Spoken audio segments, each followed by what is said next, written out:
Welcome back. I'm Stuart Reed, and this is part 2 of our special marathon edition of 0 Day Cyber.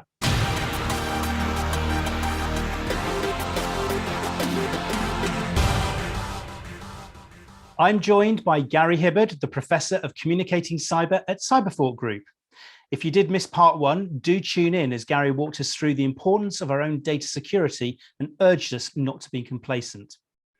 In this edition, I'm going to be asking more about data privacy, and we'll also explore the subject of ransomware. But first, back to privacy, Gary. Now, how do people take control over their data? Because this isn't just about opting out, it's about knowing where your data is to be able to opt out in the first place. How do we become more informed when using apps or online services? Sorry to be I keep on repeating myself here, but it's about engaging with these services and these apps and these systems in a more proactive manner and not in a passive and a complacent manner.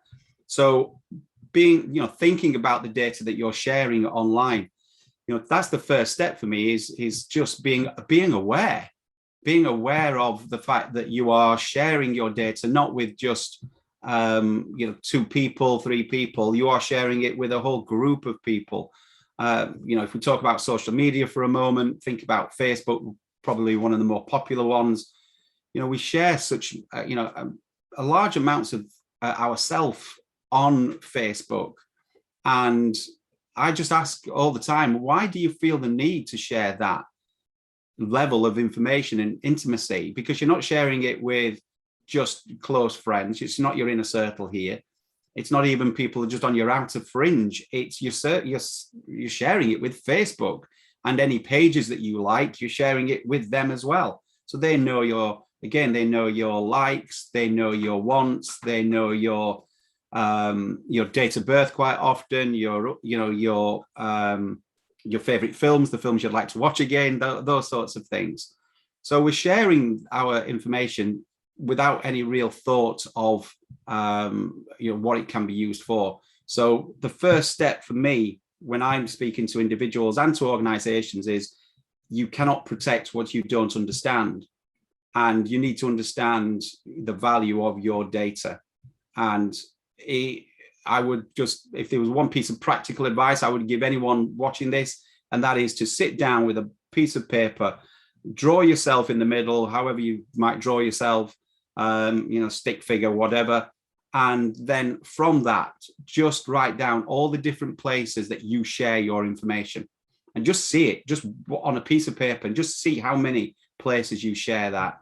And then in each of those, so if it's Facebook or TikTok or your bank, the NHS, for instance, online shopping, online media stores, and then write down what information you share with them. So it might be your bank details, it might be your password, it may be your national insurance number, and all these things. And just draw that out on a piece of paper, and you'll begin to see just how much information you are sharing and where that is. And then you should ask yourself, do I need to share that information? Is it important for me to have that information? And if it is, then what security is in place for that particular system or service?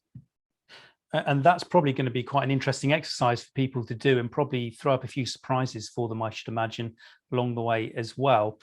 Related to that, and stepping back into the world of GDPR, what are your thoughts on the recently announced government plans to overhaul GDPR and save us from the cookie pop-ups that we see on so many websites?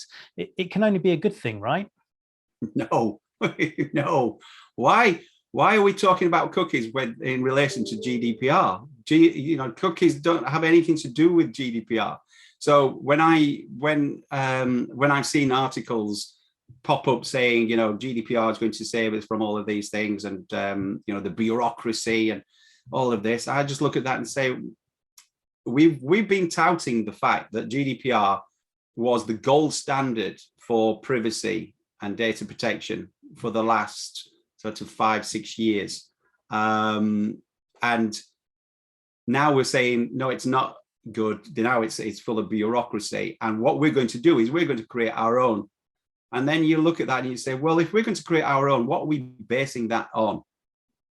And one of the comments that I saw recently about this was, and I'm going to probably get this wrong, but it was along the lines of, we don't want to interrupt the free flow of information across Europe. And then you said, but what you are doing is you are going to prevent the free flowing ability for us to transfer information abroad, because Europe are going to look at anything that we create and they're going to ask questions. Because what our government is actually saying is, we want to be able to monetize data. We want to be able to, for organizations to be able to use data to aid commerce. Now, that for me is a matter of saying what they're trying to do is take your data, my data, and the people we love and care about, and be able to turn us into a product and be able to sell to us more. So when you talk about, the idea that GDPR, get rid of GDPR, will get rid of cookies, in actual fact, that's not going to happen. What we're going to find is that all those lovely pop-ups that you used to hate are going to come back, because your data has been sold to third parties. Do you know why? Because GDPR is gone, and the government in the UK have said, we can take your data, we can sell it to anyone we like. GDPR doesn't like that. The government doesn't like GDPR. You've got to ask yourself why. I'd like to ask you about the subject of ransomware now, as it's something that seems to be building momentum and something I expect you've seen through your time at Cyberfort. Why do you think it's becoming so popular with cyber criminals? Because it's relatively easy to deploy. You've got to, with most things in cybercrime, nothing happens in a vacuum, and you've got to put things together. So we see large data breaches in organizations. We hear about 280 million customer records being stolen, 440 million customer records being stolen over there. And that information is then being used by people to spam and to send phishing messages and such.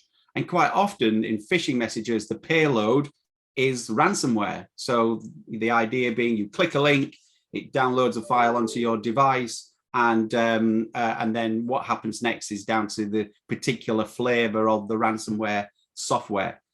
And it can be anything from exfiltrating and stealing the data and then encrypting it, or it could be just simply encrypting the data and then demanding monies.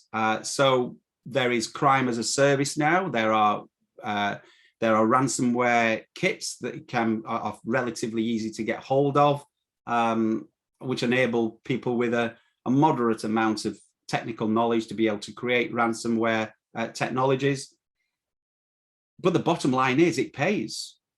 The number of organizations that are out there now that have paid ransoms and such is just going up. There was some research, the name escapes me now, but there was some research done last year that stated that the average ransom demand is £70,000, and 1 in 3 organizations will pay that ransom. But there's lots of psychological reasons why ransom works as well. Is that ransomers aren't just simply encrypting the data and saying you need to pay up. They are making those psychological demands. So they're saying, if you don't pay up, we will delete the data. If you don't pay up, we will inform your customers whose data we've just stolen and let them know that you had a data breach. So now you have this risk of your business going under and your reputational damage. And they're also now, because they know that we are very fearful of GDPR, is they're also stating that they will take your data, that breach, and they will inform the ICO and let them know that you've had a breach. So cyber criminals are nothing but inventive, as I've said, and they are changing their methods, to exploit us, both from a technical perspective and from a psychological perspective as well. Thanks again, Gary. We've packed a huge amount of valuable insight into part 2 of our marathon session. But don't worry, we have part 3 to come on 0 Days Cyber, where Gary joins us again for the final sprint of our marathon session. And we'll be exploring ransomware a bit further. And I'll be asking him what practical steps we can take to reduce our own risks. So join us again there on demand on 0 Days Cyber. See you soon.